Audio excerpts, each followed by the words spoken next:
Hello students, welcome to your YouTube channel. इस video के अंदर हम स्टार्ट कर रहे हैं हमारा नेक्स्ट टॉपिक, जो कि है सेक्सुअल रिप्रोडक्शन। तो असेक्सुअल रिप्रोडक्शन हम खत्म कर चुके हैं। वो जो पार्ट बने थे असेक्सुअल रिप्रोडक्शन के, वो छोटी क्लासेस के बच्चों के लिए भी थे और आपके लिए भी थे, क्योंकि असेक्सुअल रिप्रोडक्शन में कोई चेंज नहीं होता। उस क्लास में वही है, इस क्लास में भी वही रहेगा। तो असेक्सुअल रिप्रोडक्शन में पेपर में बहुत कम पूछा जाता है।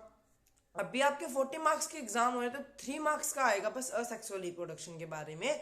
बट इसमें से बहुत ज्यादा पूछा जाएगा सेक्सुअल रिप्रोडक्शन में से।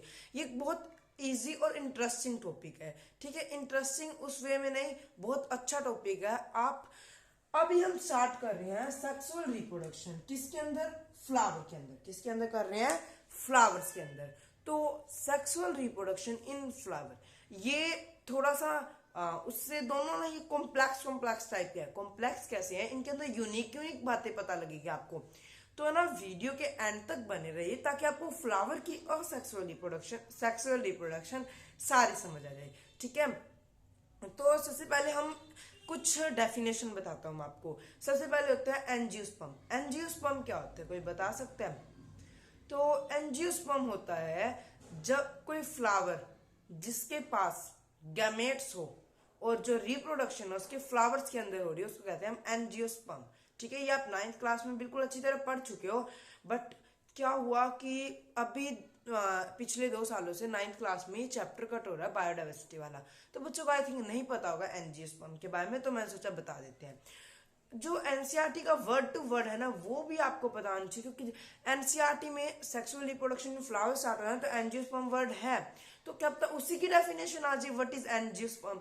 तो आपको एनसीईआरटी के तो हर एक चीज के बारे में पता होना चाहिए। जो एनसीईआरटी में डायग्राम दे रखे हैं उसके तो डिटेल पता होनी चाहिए। बायो क्या है, बायो एक मतलब बायोलॉजी क्या है, हमारे बारे, हमारा जीव विज्ञान, मतलब हम जीव, हमारे बारे में ज्ञान। ठीक है, हम खुद के बारे में पढ़ रहे हैं। तो बायो के अंदर ना आपको क्या करना होता है, एक चीज हटो, bio is equal to diagram. अगर आप डायग्राम बनाओगे तो आपको फुल मार्क्स मिलेंगे बायो के अंदर। कितना लिख लो, कितना लिख लो, इतना लिख लो, इतना पैराग्राफ बनाओ, कुछ नहीं मिलता। डायग्राम बनाओ, फुल मार्क्स गेन करो। ओके, तो हम आपको हर एक चीज का डायग्राम बना के दिखाएंगे। तो स्टार्ट करते हैं हमारी video, sexual reproduction in flower. Okay, तो आपको इतना तो समझ आ गया होगा कि जो हमने अभी बात की सेक्सुअल रिप्रोडक्शन के बारे में, कि जो असेक्सुअल और सेक्सुअल में डिफरेंस तो पता लग गया होगा आपको, वो हमने पिछली वीडियो में डिस्कस भी कर लिया था। अब सेक्सुअल रिप्रोडक्शन, किसी आपसे कोई डेफिनेशन पूछता है तो क्या आप क्या लिखोगे? It is a type of reproduction in which two different sex male and female are involve. क्या लिखोगे? It is type of reproduction, वो आप लिख लेना। ठीक है, it is type of reproduction in which male and female part, male and, देखो कैसे भी लिख सकते हो आप, अपनी लैंग्वेज में लिख सकते हो। It is type of reproduction in which two parent are involve, इतना ठीक है। It is type of reproduction in which the fusion of two germ cell take place, first male and then female. ठीक है, ये भी लिख सकते हो। और जो हमने आपको ये बताया, it is a type of reproduction in which two different sex are involve, जिसके अंदर 2 अलग अलग टाइप के सेक्स क्या होते हैं, इन्वॉल्व होते हैं। तो ठीक है, आई होप आपको सेक्सुअल रिप्रोडक्शन की डेफिनेशन तो समझ आई होगी। इसमें कोई बड़ी साइंस नहीं थी इतनी। ठीक है, it involves the fusion of gametes from 2 different parents and result in the formation of new organism which is genetically different from parents। ये वो रिप्रोडक्शन है जिसके अंदर जो गैमेट्स की फ्यूजन होती है वो 2 डिफरेंट पेरेंट्स से होती है, तो हमें पता लग गया। और जिसका रिजल्ट क्या होता है, फॉर्मेशन ऑफ न्यू ऑर्गेनिज्म, नया ऑर्गेनिज्म बनता है जो कि अपने पेरेंट सेल से टोटली डिफरेंट होता है। अब हम पढ़ रहे हैं flowering, sexual reproduction in flowering.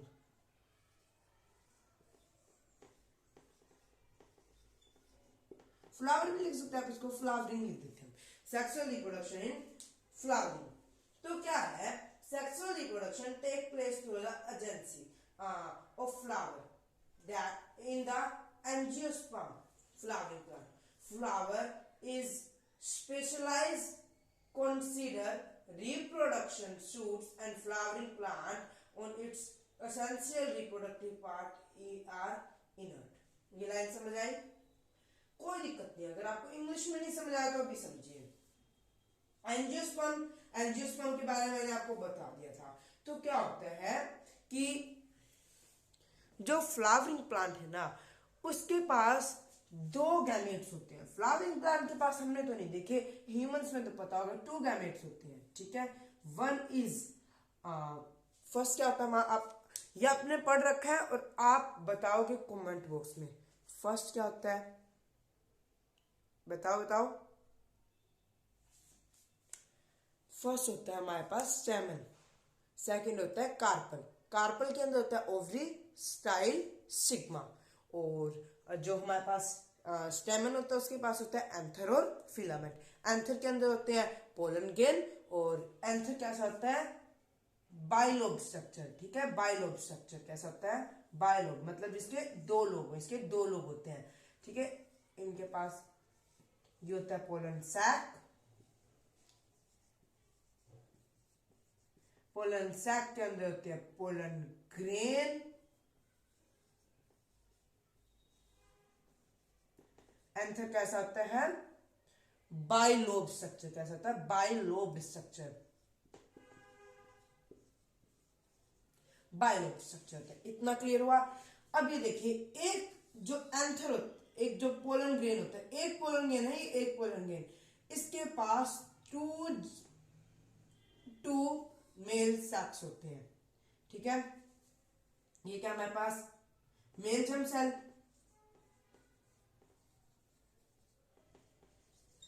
Mail germ cell के पास टू न्यूक्लियस होते हैं। क्या होते हैं, टू न्यूक्लियस, ठीक है। इसको हम डिटेल में पढ़ेंगे, इन दोनों न्यूक्लियस क्या आते हैं। एक होता है बताएंगे आपको, दोनों बताएंगे। तो ये दोनों होते हैं, और इतना समझाया आपको मेल का, आई होप समझ आया होगा। पहले ना हम क्या करते हैं, इसको ही पढ़ लेते हैं।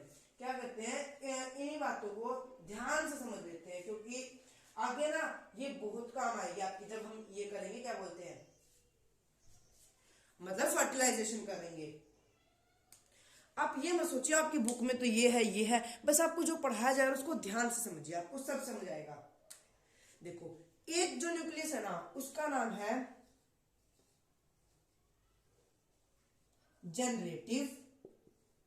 देखो, आपको ना बच्चों को क्या होता है, बायोलॉजी के अंदर नाम नहीं याद होते, तो हम क्या करते हैं, क्या करें हम, ये जो जनरेटिव वर्ड है, जनरेटिक है क्या, जनरेटिव है, ठीक है। अब जनरेटिव से रिलेटेड कोई वर्ड सोचो, जनरेटिक, ठीक है। जर्नेटिक मतलब कि नरेटिव।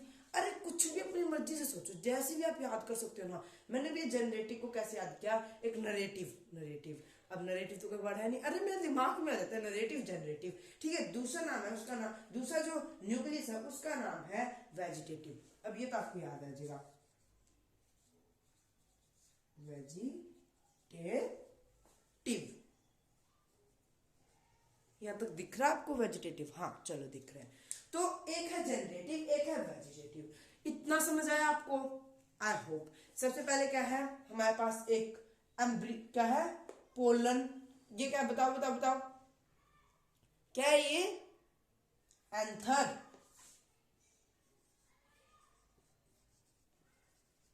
एंथर क्या है, बाइलोब स्ट्रक्चर। क्या है, बाइलोब स्ट्रक्चर। एंथर के अंदर है बाइलोब स्ट्रक्चर, मतलब दो हिस्से हैं। हर एंथर के अंदर है पोलन सैक, पोलन सैक के अंदर है पोलन ग्रेन। पोलन ग्रेन के एक पोलन ग्रेन, अभी बहुत सारे पोलन ग्रेन है, इसमें से एक पोलन ग्रेन ये वाला लिया हमने, इसका जो न्यूक्लियस है ना, इसके अंदर पोलन ग्रेन के अंदर दो न्यूक्लियस है, एक वेजिटेटिव, एक जनरेटिव, ठीक है। इतना समझ आया आपको? अभी आपने इसका स्ट्रक्चर देख लो। पोलन ग्रेन का मैं इसलिए बता रहा हूं क्योंकि ये इजी है थोड़ा सा।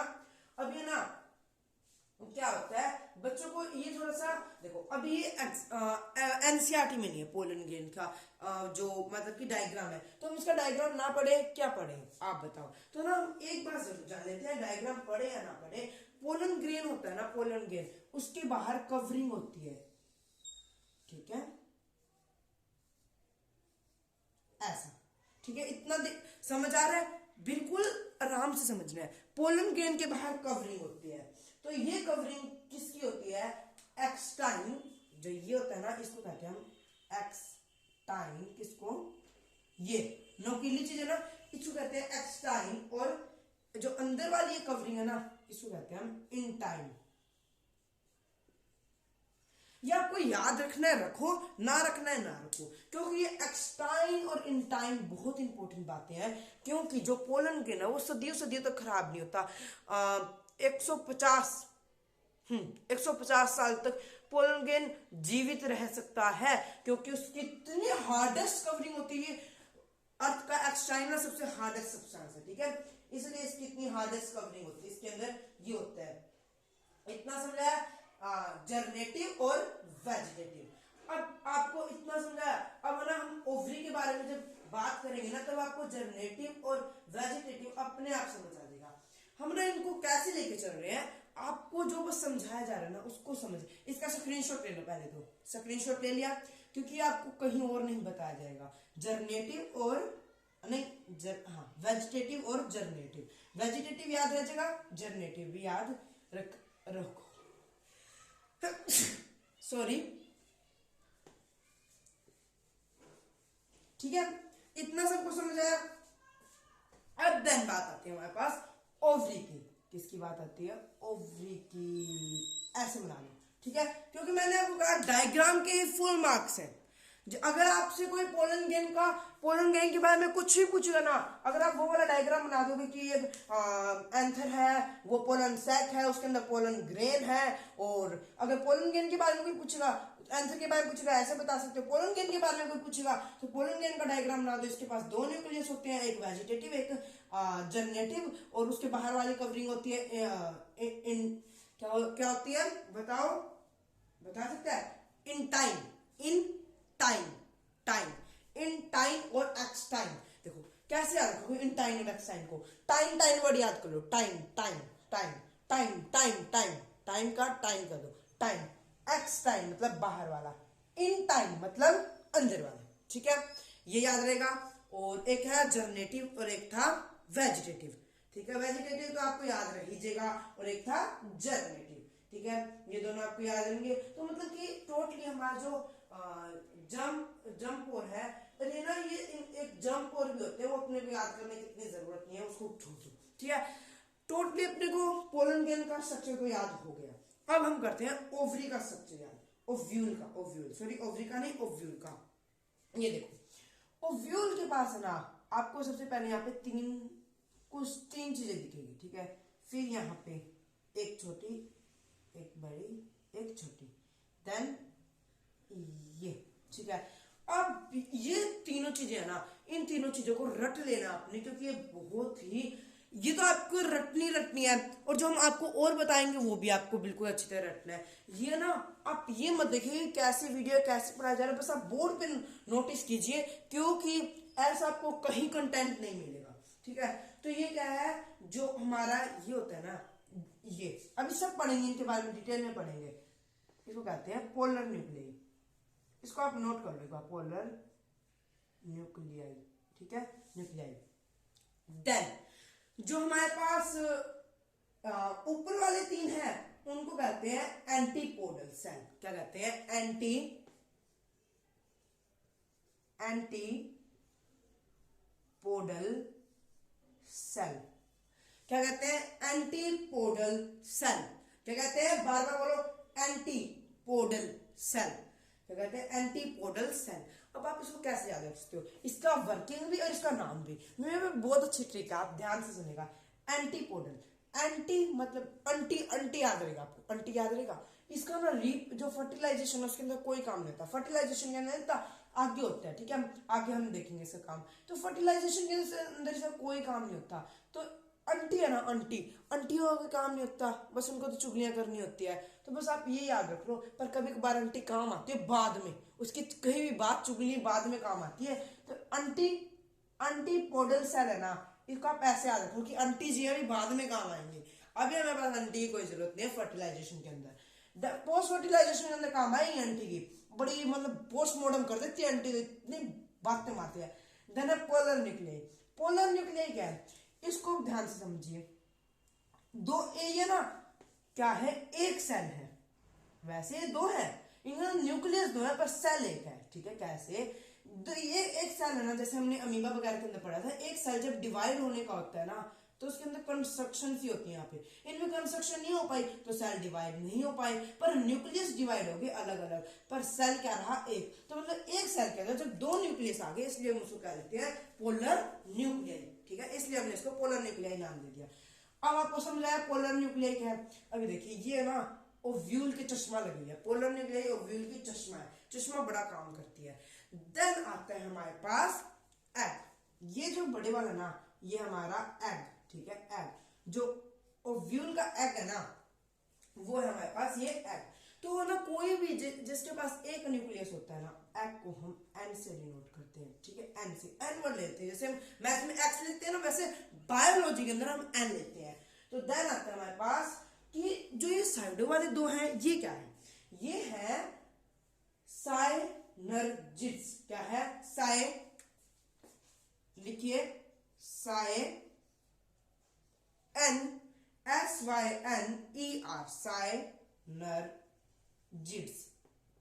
नाम याद रखना है बिल्कुल, ये तो आपको याद रखना ही रखना है, क्योंकि मैं कहता, ये आपकी साइंस की बुक में मतलब एनसीईआरटी में ये नहीं है, इसका नाम नहीं बता रखा, ठीक है, इसका भी नहीं बता रखा, पर आपको ये तो याद रखना ही रखना है। अब जो हम पढ़ेंगे वो आपकी मर्जी, आप याद रखो चाहिए। इसका साइनर्जिड्स, साइनर्जिड्स। तो ना क्या हमारे पास एंटीपोडल्स, एंटीजियां बाद में काम आएंगे, एंटीपोडल्स।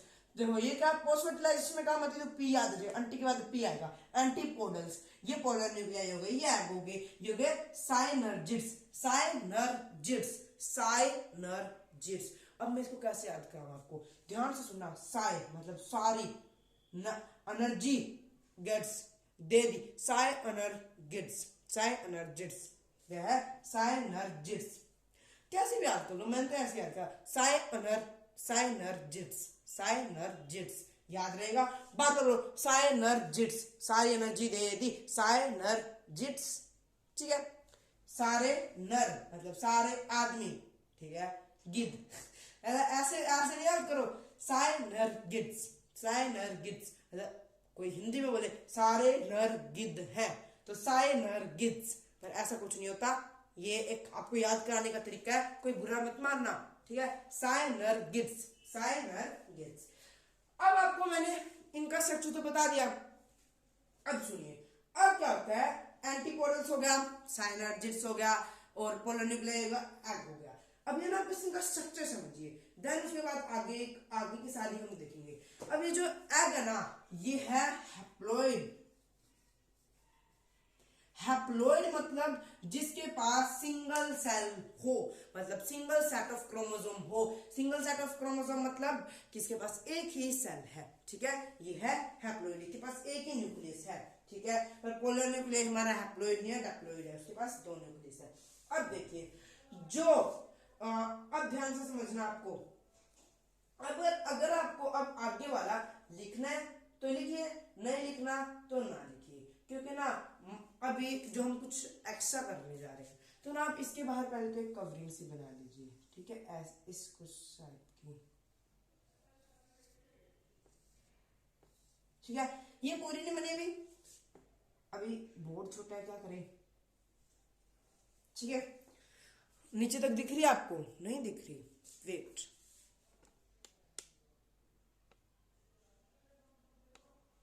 अब दिख रही है ना आपको। तो ये देखिए, ये तो हो गया हमारे पास, जो ये है ना, इसको भी आपने याद रखना है। इसका नाम है माइक्रोफिल। क्या है, माइक्रोफिल, क्या है, माइक्रोफिल। जो क्लोरोफिल है ना, बस उसका माइक्रोफिल कर दो, माइक्रोफिल। इसके अंदर वाई एल ई आएगा, वाई एल ई आएगा, ठीक है, micro P Y L E, micropyle. Chlorophyll, micropyle, chlorophyll, micropyle. इसको हमने माइक्रो मतलब जो छोटी चीज होती है इसको माइक्रोस्कोप से जूम करते हैं ना, माइक्रोफिल, ठीक है। इसको बिल्कुल दिख नहीं रहा था हमको, हमने हमारा बल्कि कैमरा नीचे करना पड़ा इसके लिए। तो ये भाई साहब हमारा माइक्रोवेव, ठीक है, ये है माइक्रोफिल। देन ये जो चीज है ना, ये है प्लेसेंटा। क्या है? प्लेसेंटा। क्या है? प्लेसेंटा। क्या है? प्लेसेंटा। ये तो आपको नाम है ना रट जाना चाहिए यूं, क्योंकि ये प्लेसेंटा ह्यूमन बीइंग में भी आएगा और आपका फ्लावर में भी आ गया।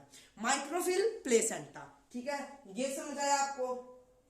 देन आता है हमारे पास इंट्यूजेंस और इनर इंट्यूजेंस। ये कोई आपको याद करने की जरूरत नहीं है, रहने दो इसको, आप छोड़ दो। इंट्यूजेंस और इनर इंट्यूजेंस वैसे आपको बता देता हूँ कहाँ होते हैं। जो ये कवरिंग होती है ना, इसकी एक और कवरिंग होती है, ठीक है, ये वाली, ये तो होते हैं इंट्यूजेंस, ये होते हैं इनर इंट्यूजेंस, ठीक है। ये होता है हमारा ओव्यूल का डायग्राम। क्या है? ओव्यूल।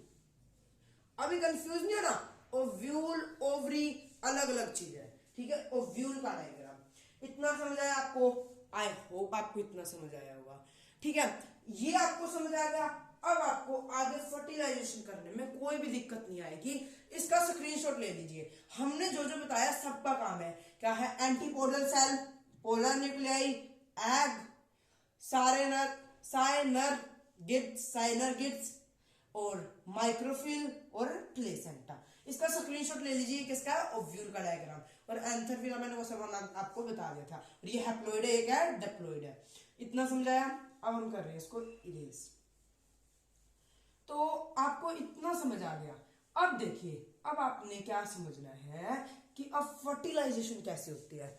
अब आपको ओवरी का, ओव्यूल का समझ आ गया और एंथर फिलामेंट का समझ आ गया। तो एक बार रिवाइज कर लेते हैं। एंथर के अंदर होते हैं, एंथर के अंदर क्या, एंथर कैसा है, क्या होता है बताओ? बाइलोब्ड। एंथर होता है बाइलोब्ड। उसके अंदर पोलर सैक, पोलर सैक के अंदर पोलर न्यूक्लियाई, नहीं, पोलर सैक के अंदर होते हैं पोलन ग्रेन, पोलन सैक होते हैं, पोलन सैक के अंदर पोलन ग्रेन, पोलन ग्रेन के अंदर फिर अब हम यहाँ पे पोलन ग्रेन का डायग्राम आते हैं, वो तो आपको याद ही हो जाना चाहिए। ये होती है इंटाइन, ओ सॉरी, ये होती है एक्सटाइन, ठीक है। इसके अंदर न्यूक्लियस होते हैं, बाकी के इसके अंदर और भी चीजें होती है, वो हमें नहीं पढ़ना, ठीक है। एक होता है वेजिटेटिव, एक कौन सा होता है बताओ बताओ? देखो मैं भी अब भूल सकता हूं, तो क्या अपने बस इसी जो दूसरा न्यूक्लियस है ना उसको याद करने की कोशिश नहीं की। तो इसका नाम होता है जेनेटिव। क्या होता है? जेनेटिव। क्या होता है इसका नाम? क्या होता है? जरनेटिव।